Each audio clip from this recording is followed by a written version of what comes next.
네, 하갈에서 사라로 묵상 간증입니다. 저는 불신 가정에서 태어났습니다. 아버지는 옳고 그름으로 기업을 관리하고 사람을 판단하는 업무를 하시며 가정에서도 자기 마음에 들지 않으면 자녀뿐만 아니라 어머니까지 훈육하시는 무서운 분이었습니다. 아버지가 집에 계실 때는 여종에게서 육체를 따라 난 자와 같이 온 가족이 하인처럼 아버지의 눈치를 보았습니다.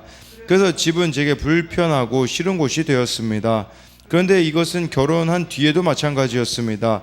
첫째 아들을 낳고서 아내가 아이에게 집중하니 저에게는 자유가 생겼고 때마침 저는 이직한 회사 직원들과의 친목을 핑계로 카드게임을 하며 세상에서 방황했습니다. 그러다 그것으로는 만족하지 못하고 도박장을 찾아다니며 스스로 도박 중독의 늪에 빠졌습니다. 그 대출과 이자를 감당할 수 없을 정도로 도박빚이 생겨 이상행동을 보이니 아내가 추궁했고 저는 이실직고를 하였습니다. 아내는 도박을 멈추고 교회에 다니는 조건으로 저를 용서해 주었고 저희 부부는 집을 팔아 대출금을 상환한 뒤 믿음의 공동체로 인도되었습니다. 보고 배운 것이 옳고 그름이기에 하나님을 모르는 저는 성령을 따라 난 자를 조롱하는 박해하는 자였습니다. 하지만 공동체 지체들은 다른 사람의 눈치를 보지 않으면 절하고 수부탈, 이혼, 성폭행, 사기, 도둑질 등의 간증을 산고를 모르는 자처럼 소리질러 외쳤습니다. 저 또한 지체들의 삶을 듣고 제 이야기를 나누다 보니 도박 중독자임을 고백할 수 있게 되었습니다. 그리고 입으로 죄를 시인하니 예배 때 들은 말씀이 지혜가 되어 한 가지씩 중독을 끊는 적용을 하다가 도박의 늪에서 건짐받을 수 있었습니다. 지금은 저도 약속의 자녀로서 공동체에서 소그룹 부리더와 중등부 교사로 섬기고 있습니다. 친구들을 만나면 이제는 내가 너를 20-30년 동안 봐왔는데 내 행동 중에 가장 안 어울리는 게 교회 다니는 거야 라며 놀림을 받으니 하갈에서 사라로 변했다고 인정받는 것 같아 오히려 기쁩니다. 하지만 아직도 아버지께 배운 무서운 가장의 모습이 남아있어 이것이 아이들에게 되물림 될까봐 두렵습니다. 아이들 역시 여종의 자녀에서 자유인의 여자의 자녀로 바꿔주시길 하나님께 기도드립니다. 적용하기: 매주 토요일 가정 예배를 드릴 때 아이들의 말에 공감할 수 있도록 먼저 잘 듣겠습니다. 도박 중독에 빠져 분노 조절 장애로 아이들에게 수시로 화냈던 것에 대해 용서를 구하겠습니다. 네, 여기 나와 있는 묵상한 간증처럼요.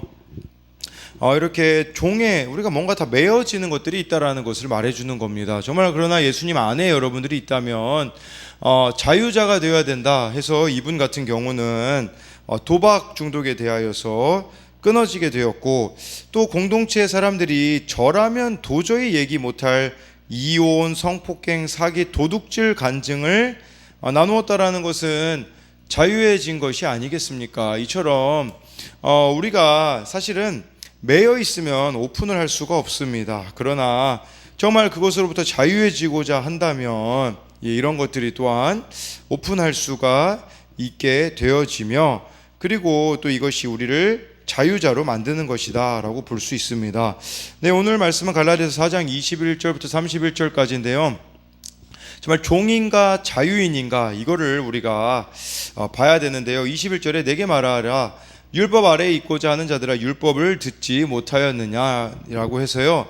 갈라디아 교회에 이 거짓 교사들이 있었어요. 이 거짓 교사들은 율법을 지켜야 구원을 받을 수 있다. 할례를 받아야 구원을 받을 수 있다. 이런 식으로 행위 구원을 주장했다라고 볼 수가 있습니다. 근데 여러분 이 율법은요. 예수님이 오시기까지 사람들을 예수님께 인도하는 역할 뿐이었었는데 이 예수님이 오셨음에도 불구하고 이 율법에 대한 엄격한 그런 실천으로 성도들을 율법 아래 살도록 가르쳤다라는 것입니다. 그래서요 여기 나와 있는 적용 질문처럼 거짓 교훈과 이단 사상에 속지 않고자 늘 말씀을 묵상하며 교회 공동체에서 삶을 나누고 있습니까? 22절에요. 이 율법주의인지 자유자인지를 이제 바울이 이제 비유를 듭니다. 그래서 22절에 기록된 바 아브라함에게 두 아들이 있으니 하나는 여종에게서 하나는 자유인은 여자에게서 낳았다 하였으며 이 기록된 바이기 때문에 성경을 인용했다라는 거죠. 창세기를 인용했습니다. 아브라함에게 두 아들이 있었죠. 하나는 이스마엘, 하나는 이삭이었습니다. 그런데 이 이스마엘은 아브라함이 혈통을 잇기 위해 낳은 육신의 자녀였고, 이삭은 하나님이 주신 언약을 통해 얻은 약속의 자녀였습니다. 그래서요, 쉽게 말하자면 인간적인 방법과 하나님의 방법이었다라는 것이겠죠. 그러니까 제가 적용 질문을 만들어 봤는데, 아브라함이 하나님의 이렇게 약속을 믿지 않고 여종 하갈을 통해 인간적인 방법으로 자식을 낳았듯이, 우리도 혹시 이렇게 인간적인 방법, 나의 생각에 사로잡혀 해결하려고 하고 있는 문제가 여러분들에게는 무엇이 있겠습니까? 네, 그래서 23절에 더 구체적으로 나와 있거든요. 여종에게서는 육체를 따라 낳고 자유 있는 여자에게서는 약속으로 말미암았느니라. 이스마엘의 어머니가 누구였습니까? 그 여종 하갈이었었죠. 그게 바로 여기 나와 있는 여종인 것이고, 여자는 누구를 말하는 거냐면요, 바로 사라를 말하는 거예요. 아브라함의 아내 사라. 그러니까 이스마엘은 사라의 몸종 하갈을 통해 종의 신분으로 태어났고, 이삭은 사라에게서 하나님의 약속을 따라 태어났기 때문에 이삭은 자유자였다라는 것이에요. 그러니까요, 이 육체의 자손은 율법의 행위에 매여 율법주의의 종노릇하지만, 약속을 따라 태어난 이삭이 아브라함의 유업을 이었듯이 하나님의 은혜로 복음을 받아들인 자는 이 유업을 얻게 될 거라는 겁니다. 그러니까 율법을 따르면 종이 되는 것이고, 복음을 따르면 자유를 누린다, 이제 이런 것을 지금 비유로 바울이 말씀하고 있는 건데요. 또 한 가지 여기서 우리가 생각해 봐야 되는 게 있어요. 여러분, 아브라함이 100세, 사라가 90세에 약속의 자녀 이삭을 낳거든요. 이것은 우리들에게 무엇을 말해줍니까? 이것은요, 생리적으로는 낳을 수 없는 자녀였었어요. 예, 그러니까 이것은 우리들에게 우리도 어떠함으로 구원을 받을 수가 없다라는 것을 말씀해주고 있는 거예요. 인간적인 그 어떤 노력으로 우리는 구원을 받을 수가 없다라는 거. 그리고요, 이삭과 아브라함의 이삭은 아브라함과 사라가 아무 힘이 없을 때 오직 신실하신 하나님의 약속을 따라 태어났듯이, 우리 편에는 아무 힘도 없고 불가능해 보이는 일을 하나님 편에서는 능히 하실 수 있다라는 거예요. 그러니까 나의 무능력이, 나의 무기력함이 오히려 하나님의 약속을 붙들고 하나님이 일하실 수 있는 기회라는 사실입니다. 그래서 23절에 이 적용 질문으로는 나는 육체의 자녀로 살고 있습니까? 이 말은 여러분들의 생각과 여러분들의 감정과 여러분들의 뜻대로만 살아가고 있느냐라는 거예요. 아니면 약속의 자녀로 살아가고 있습니까? 이것은 내 힘으로는 불가능해 보이지만 하나님의 약속을 여러분들이 붙들고 있느냐라는 것이겠죠. 그러니까 나의 생각으로는 불가능한 일인데 하나님의 약속으로 이루어지리라고 여러분들이 믿어야 되는 것은 무엇이 있습니까? 24절에요. 이것은 비유니 이 여자들은 두 언약이라, 하나는 시내산으로부터 종을 낳은 자니 곧 하갈이라. 그러니까 시내산이라는 것은 모세가 십계명 받은 곳, 율법 받은 곳이거든요. 그러니까 이 율법은 지금 하갈을 말하는 거예요. 하갈. 그러니까 이것은 종이죠. 종으로 우리를 삼는 것이겠죠. 예수님의 오시기까지만 유효했던 것이겠죠. 네, 그래서 25절에 이 하갈은 아라비아에 있는 시내산으로서 지금 있는 예루살렘과 같은 곳이니 그가 그 자녀들과 더불어 종노릇하고, 그러니까 이 시내산 그리고 여기 예루살렘 같은 곳이라는 것은 지금 있는 예루살렘으로 율법 지키기를 요구하는 유대인들이 모여 있는 곳이 예루살렘이잖아요.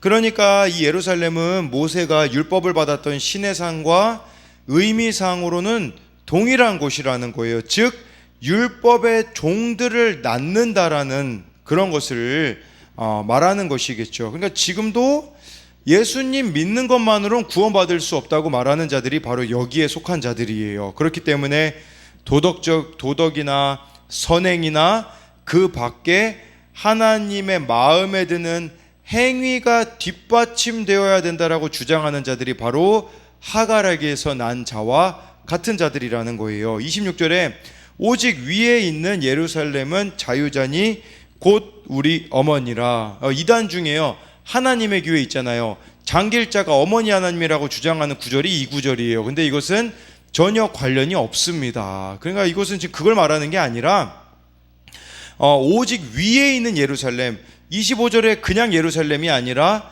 위에 있는 예루살렘이라고 해서 이것은 나중에 요한계시록에서 새 예루살렘이라고 하거든요. 그러니까 이것은 새 예루살렘은 바로 다른 것이 아니라 자유롭게 하는 성령이 내려오는 예루살렘으로, 여기서는 이제 이곳은 하갈의 종살이가 아니라 자유를 상속받는다는 점에서 이삭의 어머니 사라를 의미하는 거예요. 그러니까 여러분들이 사라의 자손들이다, 자유자의 자손들이다, 이런 의미가 있는 겁니다. 그래서 우리가 이제는 새 예루살렘에 속한 자로서 살아가야 한다라는 것이겠죠. 근데 우리가 한 가지 더 주목해야 되는 것은 이제 27절이에요. 기록된 바 잉태하지 못한 자여 즐거워하라, 산고를 모르는 자여 소리질러 외치라. 이는 홀로 사는 자의 자녀가 남편 있는 자의 자녀보다 많음이라 하였으니, 이것은 이사야 54장 1절을 바울이 인용한 거거든요. 네, 거기에 이 말씀이 그대로 나와 있어요. 이사야 54장 1절. 근데 여러분 여기 좀 의아한 게 있어요. 홀로 사는 자의 자녀, 하갈과 이스마엘 말하는 거거든요. 남편 있는 자의 자녀, 이것은 또 이렇게 사라와 이삭을 말하는 것인데, 그러니까 여기선 둘 다를 지금 위로해 주고 있어요. 잉태하지 못한 자와 남편 없이 홀로 된 자를 향한 위로를 발견할 수 있는 거죠. 쉽게 말하면 사라와 하갈 모두를 향한 위로라는 거예요.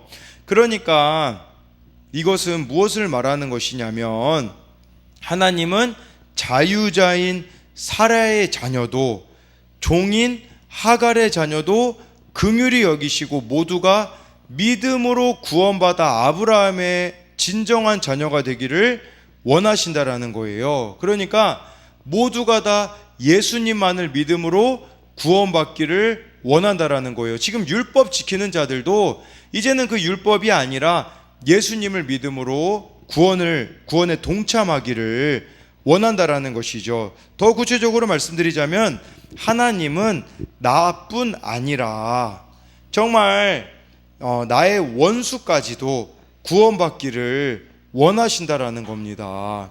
그러니까 하나님은 편견 없이 유대인이나 이방인이나 상관없이 약속의 자녀가 되기를 원하시는 건데, 이것은 예수님을 믿음으로써만 가능하다라는 겁니다. 그래서 여러분 27절을 우리에게 한번 적용해 보자면, 개인적인 생각과 감정으로 인해 하나님은 그 사람이 구원받기를 원하시는데 나는 그렇게 하고 싶지 않은 요나와 같은 마음이 있지는 않습니까? 정말 요나, 니느웨, 그 구원받는 게 하나님의 뜻이었잖아요. 근데 이 니느웨는 우리 민족을 힘들게 한 사람들이야 라고 말하면서 그들이 구원받기를 원치 않는 이런 요나의 모습처럼, 나는 구원받기 원하지만 정말 내가 원수처럼 여기는 사람들은 구원받기를 원치 않는 그런 편견과 이렇게 자유하지 못한 마음들이 여러분들에게 있지는 않습니까?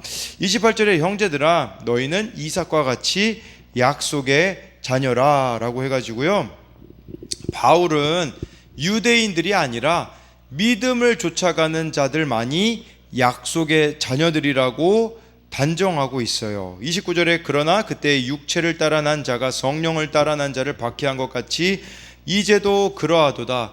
이스마엘이요, 창세기에 보면요 막 이삭을 놀리고 그렇게 이렇게 했던 장면을 이제 박해한 거라고 지금 표현을 하고 있거든요. 이 당시에서는 예수님을 믿지 않은 유대인들이 예수님을 믿는 자들을 박해한 것을 뜻하는 것이거든요. 여러분 이것은 이스마엘이 이삭을 괴롭혔듯이 세상이 나를 박해하는 것은 어쩌면 당연하다라는 거예요. 오늘날에도 예수님을 믿는 여러분들을 세상과 마귀는 눈에 보이는 증거를 요구하며 우리를 두렵게 할 거라는 거죠. 네. 그러나 여러분, 이런 예수님을 믿는데 박해는 필수적이라는 것을 여러분들이 기억해야 된다라고 이렇게 우리들에게 가르쳐주고 있는 것이겠죠. 그러나 나는 주님의 약속이 반드시 성취된 것을 기억하고 믿으셔야 돼요. 가정의 구원도 내 생각에는 불가능해 보이거든요. 주변에선 자꾸 조롱해요. 예수님 믿는 것에 대해서도 마찬가지고요. 네, 그러나 우리는 그 약속을 아브라함과 정말 사라가 가능성이 끊어졌을 때 이루어졌잖아요. 마찬가지로 나의 어떠함이 아니라 하나님의 신실함으로써 이 약속이 이루어진다라는 것을 여러분들이 믿으셔야 한다라는 겁니다. 그래서 적용 질문으로는 예수님을 믿는 내게 하나님의 구원 약속이 반드시 이루어짐을 믿나요? 주님을 거부하는 친구나 가족이 힘들어 복음 전하기를 포기하고 있지는 않나요? 이거를 생각해 봐야 되는 거죠. 30절에요. 그러나 성경이 무엇을 말하느냐? 여종과 그 아들을 내쫓으라. 여종의 아들이 자유 있는 여자의 아들과 더불어 유업을 얻지 못하리라 하였느니라 해서요. 육체를 따라난 자인 이스마엘이 성령을 따라난 이삭과 함께 유업을 얻을 수 없듯이 우리에게도 육체의 욕심을 따라서 살면 하나님의 약속을 얻지 못합니다. 내 마음대로, 내 생각대로, 내 뜻대로 살면요, 절대 우리는 구원을 받을 수가 없다라는 것을 말씀해 주고 있어요. 구원은 내가 장자라고 해서 율법을 잘 지킨다고 해서 얻을 수 있는 것이 아닌 것이죠. 신앙생활의 목적은 구원과 복을 받기 위한 공덕을 쌓는 게 아니라 하나님 나라의 새로운 생활 방식을 받아들이고 풍성한 생명의 삶을 살아가는 것이겠죠. 그런 의미에서 믿음 생활은 의무나 무거운 짐이 아니라 선물이라는 겁니다. 예수님의 가치를 알게 되어지면요, 신앙생활은 선물이지만 예수님의 가치를 모르는 자들에게는 짐이고 부담일 수밖에 없다라는 거예요. 그러니까 이 율법과 은혜를 비교해야 되는데요, 율법은요 우리에게 조건을 내걸고 죄인을 정죄하고 우리의 부족함을 드러낼 뿐이고 우리에게 짐을 지우고 우리가 잘해야 하나님께 사랑받는다라고 말하지만, 여러분, 은혜는요 조건 없이 주시는 것이고, 은혜는 죄인을 의롭게 하며 그리스도 안에서 우리의 부족함을 채워주고, 은혜는 예수님께 짐을 맡기라고 말하며, 은혜는 하나님께서 우리를 사랑하시기 때문에 우리가 선한 행실을 할 수 있다라고 말하는 것이에요. 그러니까 적용 질문으로 내 안에 내쫓아야 할 육체를 따라난 욕심은 무엇입니까?